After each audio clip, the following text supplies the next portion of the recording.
بسم اللہ الرحمن الرحیم الحمد للہ رب العالمین والعاقبۃ للمتقین والصلاة والسلام علی اشرف الانبیاء والمرسلین وعلی آلہ واصحابہ اجمعین اما بعد.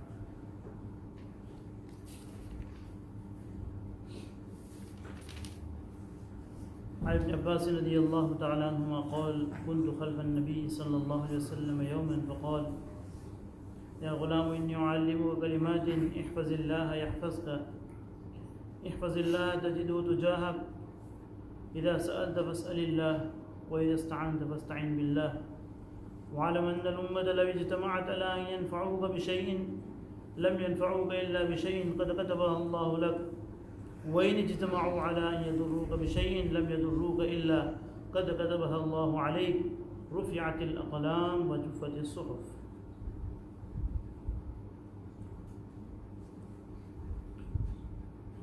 محترم بزرگوں اور دوستوں، تقریباً پچھلے 2 ہفتے سے اسی حدیث کے متعلق گفتگو ہو رہی تھی.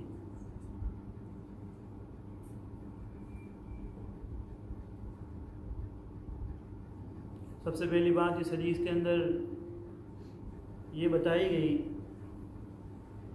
کہ اپنے بچوں کو دین بچپن سے سکھانا چاہیے. جو 2 ہفتے پہلے اس کے اوپر مکمل گفتگو کی گئی تھی.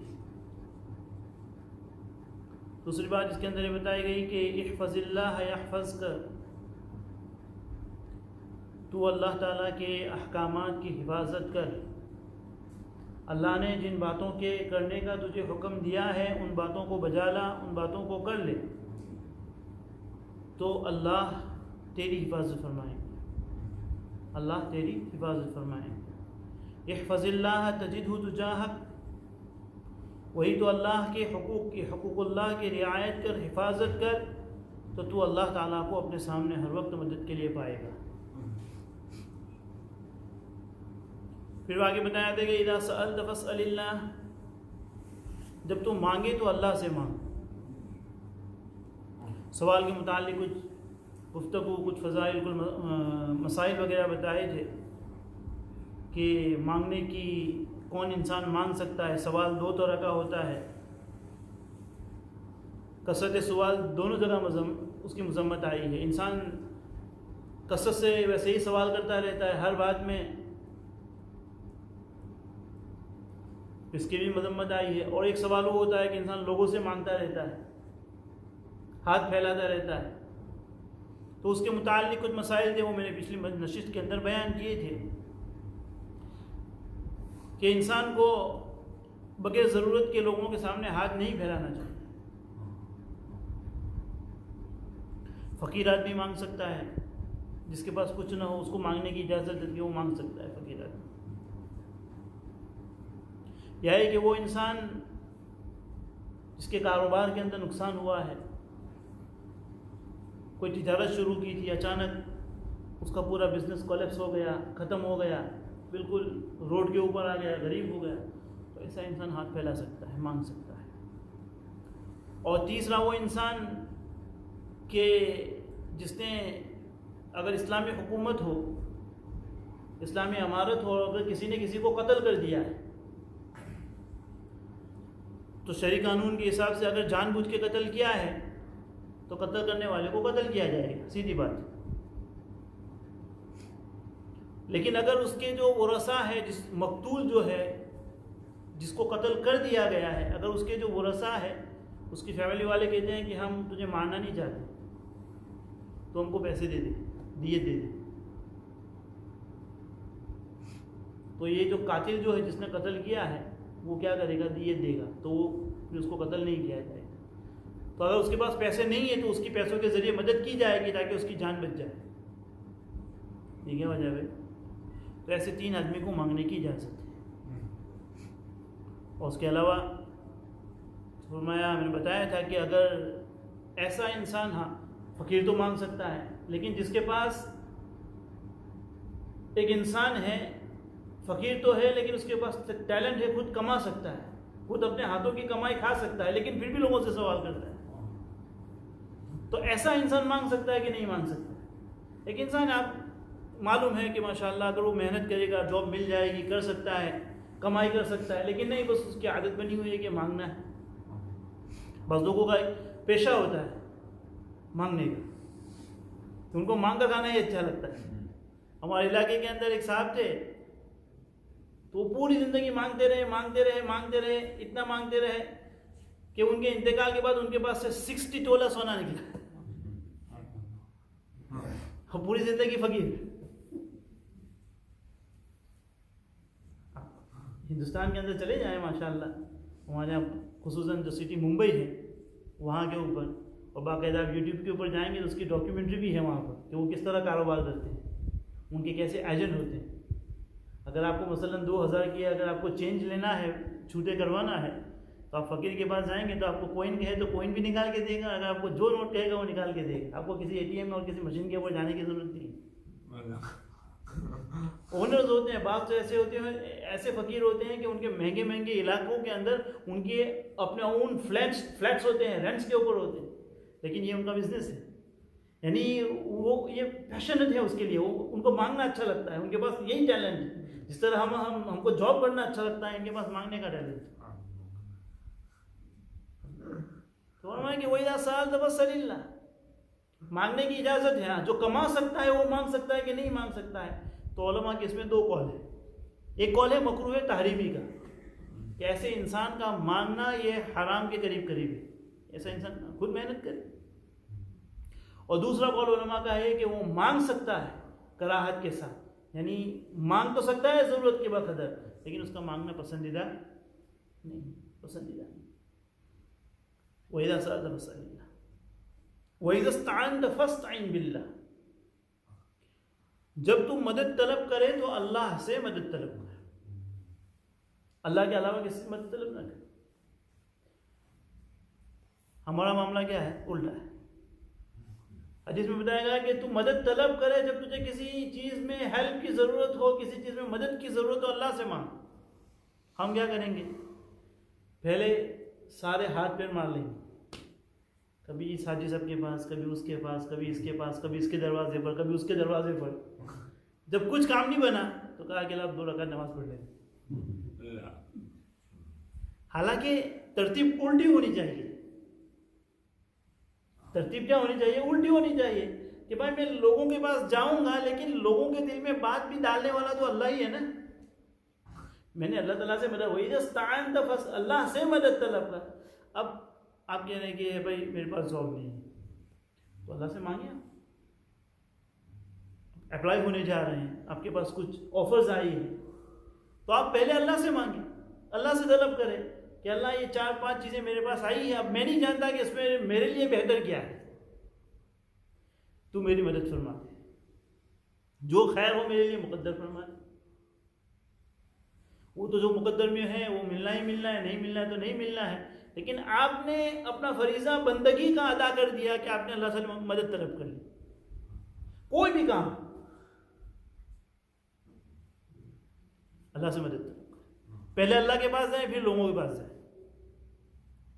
اسی لیے شاید میں نے آگے بات سنایا بھی تھا کہ ہمارے حضرت، ہمارے شیخ جو آئے تھے گلوسٹر کے اندر جامع مسجد کے اندر، تو وہاں پر عجیب بات تھی. جیسے آمدن یہاں بھی ہوتا ہے کہ جیسے رمضان کے اندر چندے کی شکل ہوتی ہے تو چندے والے آتے ہیں، ماشاءاللہ اعلان کرتے ہیں، بہت اچھی بات ہے کہ ماشاءاللہ مستحقین آتے ہیں، اور اللہ تعالیٰ کا یہ فضل ہے کہ ہماری مسجدوں میں آتے ہیں. اللہ نے ہمیں ایسی حالت میں بنایا ہے کہ ہم لوگوں کے اوپر خرچ کر رہے ہیں. اللہ چاہتا تو اپوزٹ بھی تو کر سکتا تھا نا بھائی، لیکن الحمدللہ کہیں کہ اللہ تعالیٰ نے ہم کو دینے والا بنایا، لینے والا. تو جیسے چندے والے آتے ہیں تو نماز کے بعد فوراً اعلان ہوتا ہے، پھر دعا ہوتی ہے. تو میں خود وہاں پر مسجد کے اندر موجود تھا، تو ہمارے حضرت نے بڑی اچھی کام کی بات بتائی، اصلاح فرمائی کہ بھائی پہلے اللہ سے مانگو پھر مخلوق سے مانگو، یعنی پہلے دعا ہوگی اور پھر تمہارا اعلان ہوگا. ہمارا الٹا ہو رہا ہے کہ پہلے مخلوق سے طلب کر رہے ہیں پھر اللہ تعالیٰ سے مانگ رہے ہیں. ترتیب یہ ہونی چاہیے کہ بھائی پہلے اللہ سے مانگو اور پھر مخلوق سے مانگو. تو وَإِذَا اسْتَعَنْتَ فَاسْتَعِنْ بِاللَّهِ، اللہ سے سوال کرو پہ ہر کام میں، چھوٹا سے چھوٹا کام، بڑا سے بڑا کام. اللہ کے خزانے میں کوئی چیز چھوٹی؟ وہ تو کہہ رہا ہے کہ بھائی اگر تمہاری جوتے کی رسی بھی ٹوٹ جائے تو مجھ سے مانگو. تو کیا اللہ کے پاس کوئی اور ایگزامپل نہیں تھی؟ نبی کے پاس کوئی ایگزامپل نہیں تھا کہ اس نے جوتے کی رسی کہا؟ یعنی اصل میں بتانا ہے کہ معمولی سے معمولی چیز کی بھی تمہیں ضرورت ہو تو یہ نہ سوچو کہ بھائی یہ چیز میں اللہ سے کیا مانگوں، نہیں، اس میں بھی اللہ سے مانگوں. تو جب معمولی چیز مانگنے کا حکم دیا گیا تو بڑی چیز تو انسان کو بدل جائے اولا مانگنی چاہیے اس کو، کہ جب تو اللہ مدد طلب کرے تو اللہ سے طلب کرے. وَاعْلَمُوا أَنَّ الْأُمَّةَ لَوِ اجْتَمَعَتْ عَلَىٰ أَن يَنْفَعُوكَ بِشَيْءٍ لَمْ يَنْفَعُوكَ إِلَّا بِشَيْءٍ قَدْ كَتَبَهُ اللَّهُ لَكَ. اور کہا کہ تیرے دل کے اندر یہ یقین ہونا چاہیے. اللہ کے نبی علیہ السلام ابن عباس کو بچے کو نصیحت فرما رہے ہیں، چھوٹے سے بچے کو نصیحت فرما رہے ہیں کہ تیرے دل کے اندر یہ یقین ہونا چاہیے کہ اگر ساری امت تجھے نفع پہنچانے کے لیے تیری فیور کے لیے جمع ہو جائے تو فرمایا کہ تجھے کوئی ساری مخلوق مل کے نفع نہیں پہنچا سکتی الا بشیء قد کتبہ اللہ لک، مگر اسی چیز کا تجھے فائدہ پہنچے گا جو اللہ نے تیرے تقدیر کے اندر، تیرے علم کے اندر تیرے لیے رکھی ہے، اس کے علاوہ تجھے کوئی فائدہ نہیں پہنچا. سملرلی اپوزٹ کہا کہ اگر وہ سارے لوگ جمع ہو جائیں الا یضروک بشیء، کہ تجھے وہ نقصان پہنچا دے، تجھے وہ کیا کر دے، نقصان پہنچا دے، تو کہا کہ لم یضروک، تجھے کوئی نقصان نہیں پہنچا سکتا الا قد کتبہ اللہ علیک، مگر تجھے وہی ہوگا.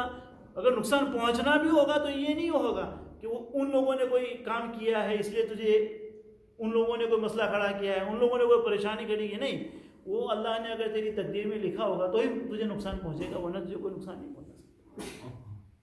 یہ ہمارے دل کے اندر کیا ہو، یقین ہو. یہ ابن عباس کے ذریعے پوری امت کو پیغام ہے. لیکن نعوذ باللہ ثم نعوذ باللہ نعوذ باللہ آج ہم دین سے اس قدر دور ہے، دین شریعت کی محبت ہمارے دلوں سے اس قدر کم ہو گئی کہ آج پڑوسی اپنے پڑوسی سے خوف کھاتا ہے، دوست اپنے دوست سے خوف کھاتا ہے کہ پتہ نہیں، یعنی اگر اس کے ساتھ میں کوئی بات کروں گا تو یہ مجھے نقصان پہنچا دے گا. حالانکہ اللہ کی ذات پر یقین ہے، اسباب اپنی جگہ کے اوپر ہے، انسان اسباب کے دائرے میں رہتے ہوئے لیکن ہر کسی سے خوف کھاتا رہے، میرا بزنس یہ ہو جائے گا، میرا یہ ہو جائے گا، اس طرح کروں گا تو میں مالدار بن جاؤں گا، یہ کروں گا. وہ تو تیرے جائز اسباب اختیار کرنے کی اجازت ہے شریعت کے اندر، انسان ریسورسز کر سکتا ہے، لے سکتا ہے، اپنا سکتا ہے، لیکن کہہ رہے ہیں کہ یقین تو دل میں یہی ہو کہ یہ جو اسباب، یہ جو ریسورسز میں نے لیے ہیں وہ ریسورسز کی وجہ سے مجھے فائدہ نہیں ہوگا. یہ تو اسباب ہے، اسباب کے اندر بھی طاقت پیدا کرنے والے تو کیا ہے، اللہ. ورنہ ایک انسان ہے کہ جو روزی دینے والا اللہ ہے. میں نے آگے بھی سنایا تھا کہ ہمارے حضرت کے پاس ایک آدمی آیا تھا تو بڑے پوش ایریے کے اندر اس کی دکان تھی، کپڑے کی دکان تھی. تو دیکھیے اسباب کے اعتبار سے اس نے انویسٹ کیا ہے، اپنی دکان کو اچھی طریقے سے اس نے سجایا ہے، کپڑے وغیرہ رکھے ہوئے. احمد آباد بروڈا ہے، کپڑوں کے اندر بڑا مشہور ہے ہندوستان کے اندر. پوش ایریے کے اندر دکان ہے، انٹیریئر اچھا سجا ہوا ہے، انویسٹ کیا ہوا ہے، سب کچھ ہے. لیکن آ کر کیا کر رہا ہے، شکایت کر رہا ہے کہ دکان نہیں چلتی، روزی نہیں ملتی،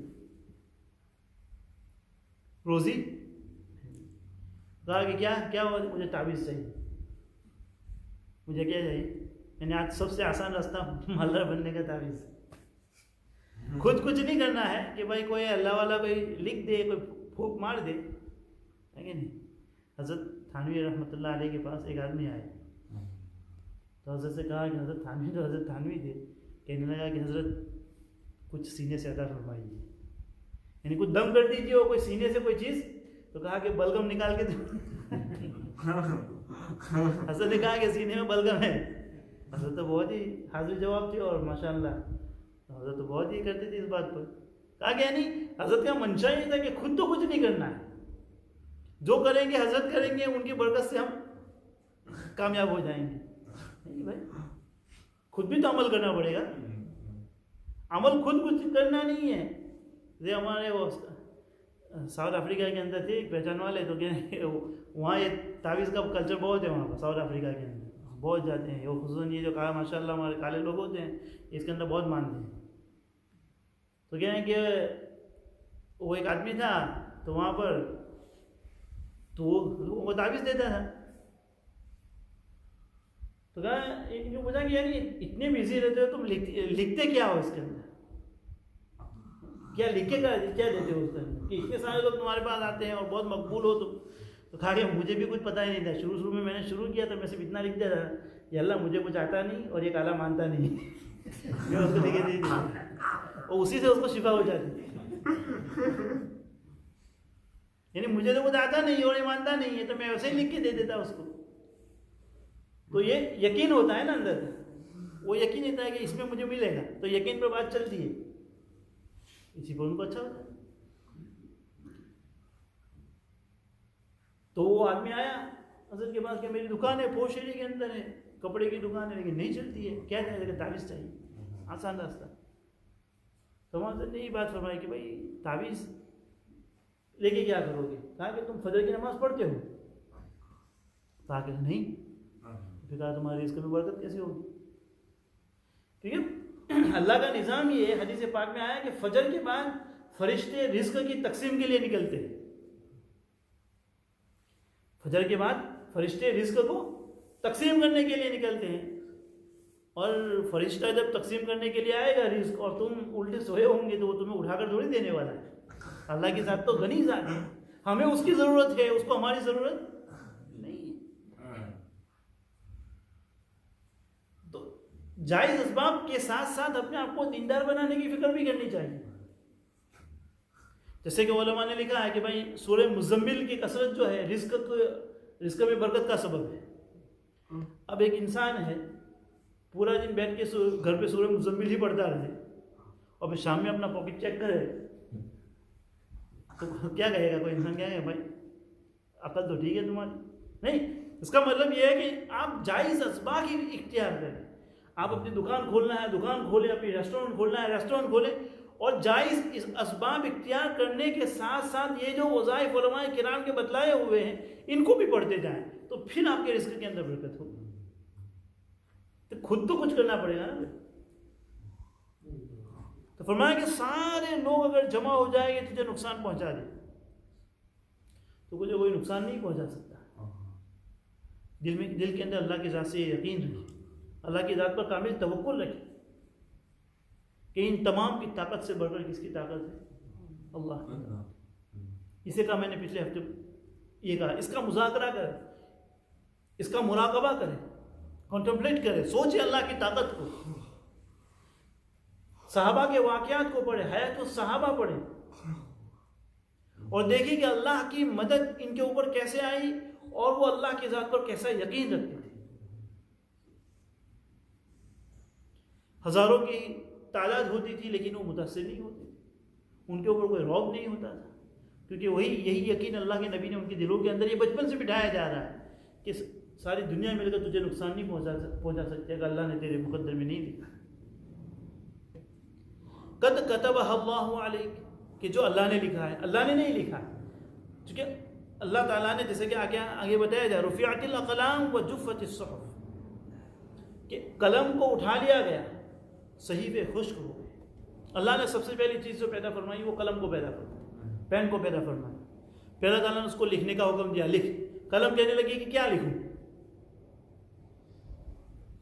تو اللہ کے علم ازلی, اللہ کے علم میں جو اچھی اور بری تقدیر تھی ہر انسان کی, کہ انسان آگے کیا کرنے والا ہے, اس کو کتنا رزق ملنے والا ہے, اس کی کتنی زندگی ہے, اس کی کتنی موت ہے, اس کے پاس کتنا علم ہے, شقی ہے بدبخت ہے, ان تمام چیزوں کو قلم نے لکھ دیا.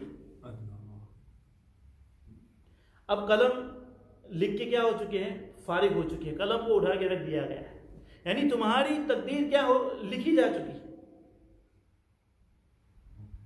ہماری تقدیر, ہمارا فیٹ کیا ہو چکا ہے؟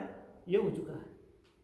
وجفت الصحف, جن رجسٹرز کے اندر جس کے اوپر لکھا گیا ہے اس کے اندر لکھ کے قلم کیا ہو گئے؟ خوش. اب یعنی جو چیزیں ہونا ہے وہ ہو کر رہے. پھر تقدیر جو ہے نا، اس کو ہم تقدیر کہتے ہیں، اس کو ہم فیٹ کہتے ہیں. ایک مبرم ہے اور ایک معلق ہے. مبرم کا کیا مطلب ہے کہ یہ کبھی بدلتی نہیں.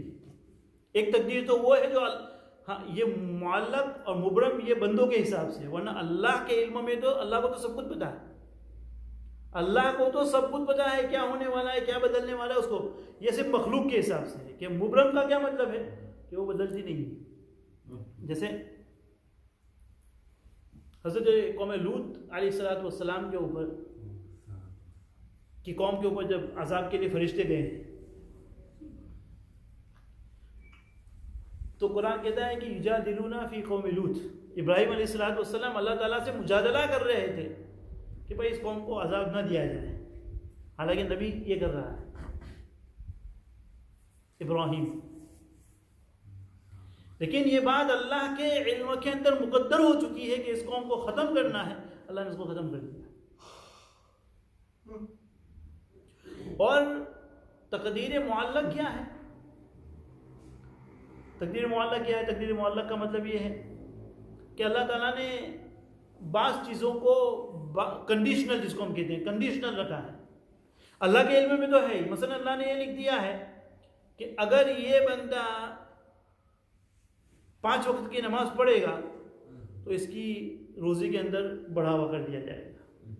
اگر یہ بندہ صلہ رحمی کرے گا، اپنے رشتہ داروں کے ساتھ اچھا سلوک کرے گا تو اس کی عمر کو بڑھایا جائے گا. اس کی عمر کو بڑھایا جائے گا. تو یہ جس کو ہم کہتے ہیں کہ الدعاء يرد القضاء، کہ دعا کی وجہ سے تقدیر بدل جاتی ہے. تو کون سی تقدیر؟ پہلے والی نہیں ہے جو دوسرے والی ہے. کہ بعض چیزیں اللہ نے کیا رکھی ہوئی ہے؟ کنڈیشنل رکھی ہوئی ہے کہ اگر یہ کرے گا تو اس کو یہ ملے گا، یہ کرے گا تو یہ ملے گا، یہ نہیں کرے گا تو یہ نہیں ملے گا.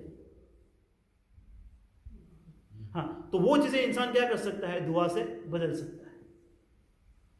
تو مثلا ایک انسان نے کہا کہ بھائی ایک انسان کی موت کا وقت آ گیا ہے، لیکن انہوں نے کہا کہ اگر یہ اللہ تعالیٰ سے دعا کرے گا اور دعا سے اپنی عمر کے اندر برکت مانگے گا تو اس کی عمر کے 2 سال بڑھا دیے جائیں گے.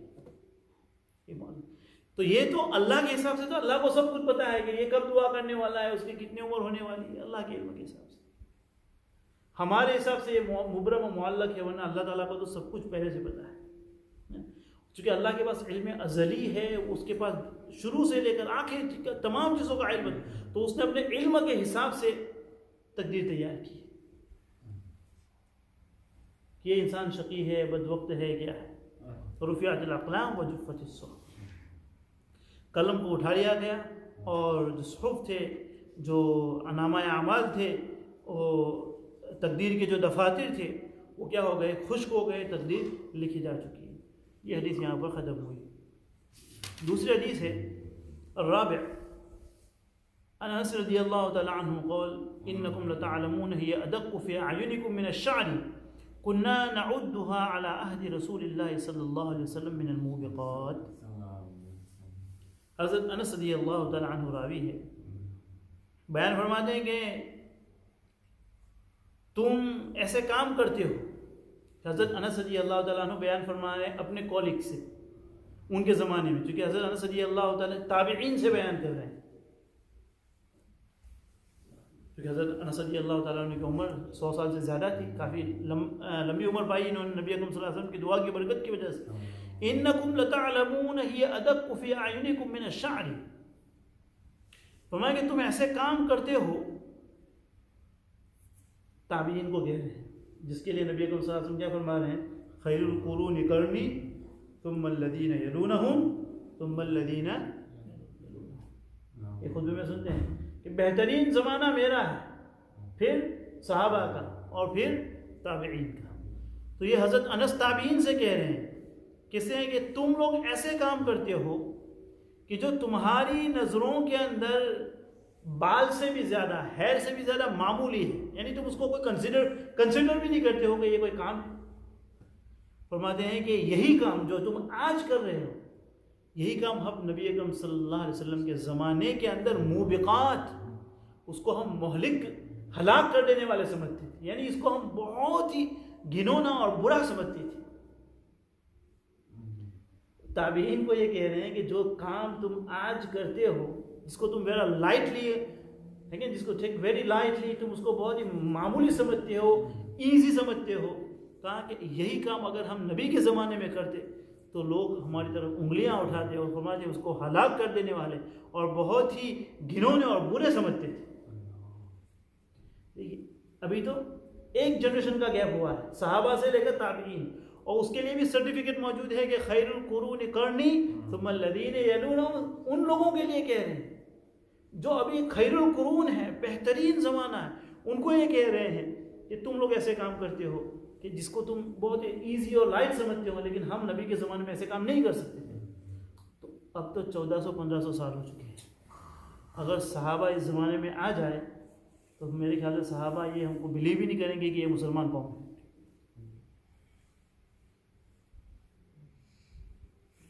جب حضرت انس تابعین کو یہ کہہ رہے ہیں تو جب اگر صحابہ ہمارے زمانے میں آ جائے, ہمارا بود و باش دیکھے, ہماری چال چلن دیکھے, ہماری عبادات دیکھے, ہمارے رہن سہن دیکھے, ہمارے آپسی معاملات کو دیکھے, تو اللہ علمان والحفیظ علمان. صحابہ تو کہیں گے کہ یہ کس زمانے میں آ گئے, یہ کون ہے, یہ اپنے آپ کو مسلمان کہتے ہیں. علامہ عینی رحمۃ اللہ علیہ نے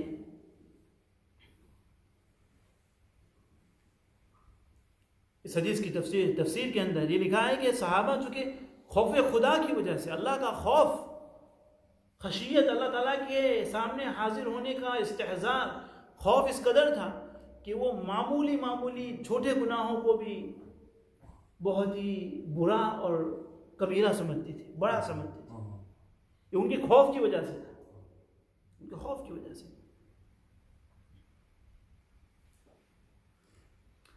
اسی طرح علامہ طیبی رحمۃ اللہ علیہ فرماتے ہیں کہ اس حدیث کا مطلب یہ ہے کہ بعض اعمال تم نیک سمجھ کر کرتے ہو, چھوٹا سمجھ کر کرتے ہو, اچھا سمجھ کر کرتے ہو, لیکن وہ تمہاری نظر میں چھوٹا ہوتا ہے, تمہاری نظر میں نیک ہوتا ہے, لیکن شریعت کی نظر میں وہ اچھا اور نیک نہیں ہوتا ہے. اس کی مثال تو ویسی ہی ہے. علامہ ابن بطال نے بخاری کی شرح کے اندر اس حدیث کے ضمن میں لکھا ہے کہ کوئی انسان ہے, اس کے سامنے ایک بڑا جانور آ جائے, شیر آ گیا, اس کو پتا ہے کہ یہ مہلک ہے, یہ مجھے نقصان پہنچا سکتا ہے, تو اس نے کسی طرح اپنے آپ کو بچا لیا, بچ بھی گیا, وہ ہٹ گیا, اپنی جان بچا لی. پھر اس کو راستے میں ایک اونٹ مل گیا جو وحشی اونٹ تھا, بتکا ہوا تھا, بھڑکا ہوا تھا, لوگوں کو نقصان پہنچا رہا تھا. اس نے اس سے بھی اپنے آپ کو کسی طرح سے بچا لیا, اور پھر وہ آگے چلا, اس کو ایک چونٹی نے کاٹا, اس کو ایک چونٹی نے کاٹا, اس نے اس کو اتنا کنسیڈر نہیں کیا, چونٹی تو ہے. پھر دوسری نے کاٹا, تیسری نے کاٹا, یہاں تک کہ بہت ساری چونٹیوں نے اس کو کاٹا, اس کو گرا دیا.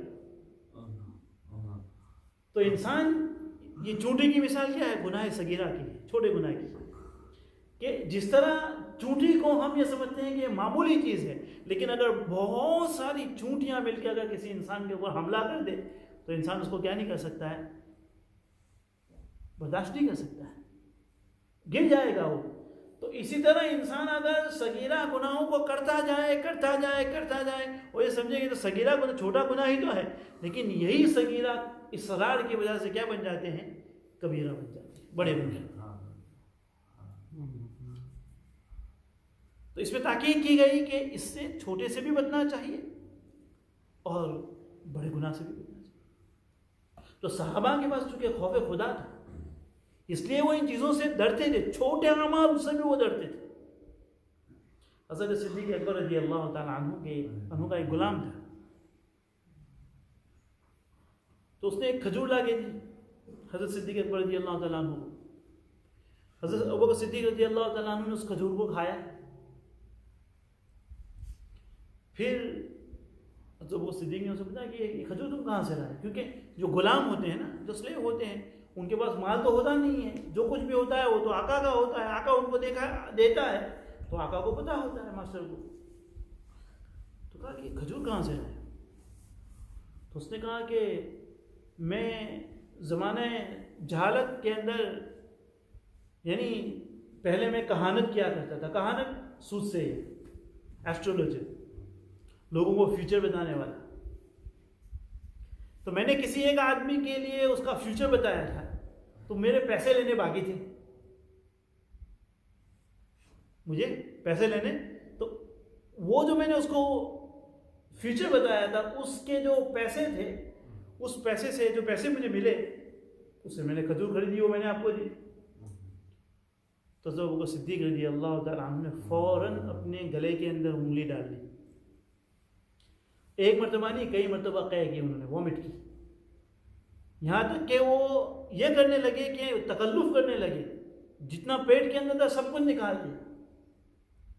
پھر اللہ تعالیٰ کی طرف متوجہ ہوئے کہ اللہ جتنا میرے بس کے اندر تھا میں نے نکال دیا, لیکن اللہ اگر میرے خون کے اندر کوئی چیز چلی گئی ہو, میری انٹریوں کے اندر کوئی چیز چلی گئی ہو, تو اللہ میں اس کا مکلف نہیں, میں اس سے تیری معافی چاہتا ہوں. اس قدر اللہ رب العزت کا خوف ان کے دلوں میں تھا. حضرت عمر رضی اللہ تعالیٰ عنہ کے پاس ایک مرتبہ کستوری آئی بحرین سے.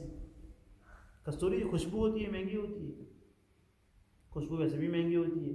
اگر آپ اچھی خوشبو لینے جائیں گے تو کیا آتی ہے بھائی, معمولی, جیسے کہ عود مولانا صاحب لگاتے ہیں, لیکن عود کے اندر بھی بہت ورائٹیز ہوتی ہے. عود کے اندر بھی کیا ہوتی ہے, بہت ورائٹیز ہوتی ہے. اگر آپ اور پھر عود کے اندر بھی آپ جائیں گے تو اگر جتنا پرانا ہوتا ہے یہ لیکوڈ گولڈ ہوتا ہے. 3 گرام جو ہے نا 100 پاؤنڈ سے شروع ہوتا ہے اس کی. اگر آپ واقعات پراپر ووڈ لینے کے لیے جائیں گے تو 3 گرام کے بعد 3 ml, گرام بھی نہیں سوری 3 ml کی بوتل اتنی ہوتی ہے 2 انچ کی, وہ 100 پاؤنڈ سے شروع ہوتا ہے. وہ بھی اللہ کا کہ آپ کو کوئی پیور ووڈ لا کے دے. تو کستوری تو ویسے بھی بہت مہنگی ہوتی ہے, عجیب دنیا ہے خوشبو کی دنیا بھی, تو مہنگی چیز ہوتی ہے. تو حضرت عمر رضی اللہ تعالیٰ عنہ نے اعلان کیا کہ بھائی کوئی چیز ہے جو اس کو تولے, اس کا وزن کرے, تاکہ اس کا وزن کرنے کے بعد میں مسلمانوں کے اندر اچھی طریقے سے اس کو تقسیم کر سکوں. تو حضرت عمر رضی اللہ تعالیٰ عنہ کی اہلیہ محترمہ نے حضرت عاتقہ رضی اللہ تعالیٰ عنہ نے کہا کہ میں اس کو وزن کرتی ہوں. حضرت عمر نے پھر اعلان کیا, 3 مرتبہ ان کی بیوی حضرت عاتقہ نے یہ کہا کہ میں تیار ہوں, میں اس کو وزن کر لوں. حضرت عمر رضی اللہ تعالیٰ نے فرمایا کہ جب تم وزن کرو گی اور وزن کرنے کے بعد وزن کرنے کے لیے پکڑنا تو پڑے گا, تو وہ پکڑنے کی وجہ سے جو خوشبو تمہارے ہاتھوں میں لگے گی اور پھر تم اپنے کپڑوں کے اوپر ملو گی, کہا کہ میں اتنی بھی خیانت مسلمانوں کے مال کے اندر برداشت نہیں کر سکتا.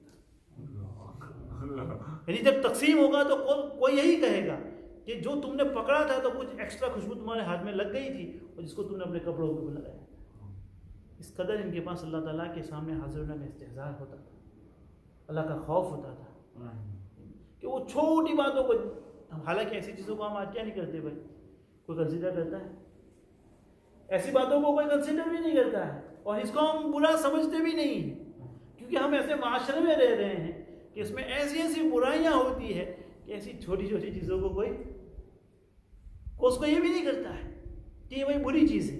تو حضرت انس اسی کو کہہ رہے ہیں کہ اگر ہمارے زمانے میں یعنی نبی کے زمانے میں ایسی چیز کوئی کرتا, ہم اس کو بہت ہی مہلک اور برا سمجھتے تھے, جس کو تم آسانی سے آج کر لیتے. اسی لیے میں نے کہا کہ اگر صحابہ آج آ جاتے تو ہم کو تو یہ سمجھتے کہ یہ تو کافی قوم. وقت ہو رہا ہے, انشاءاللہ آئندہ ہفتے اس کو حدیث کی مزید وضاحت کی جائے گی. درود شریف پڑھ لیجیے.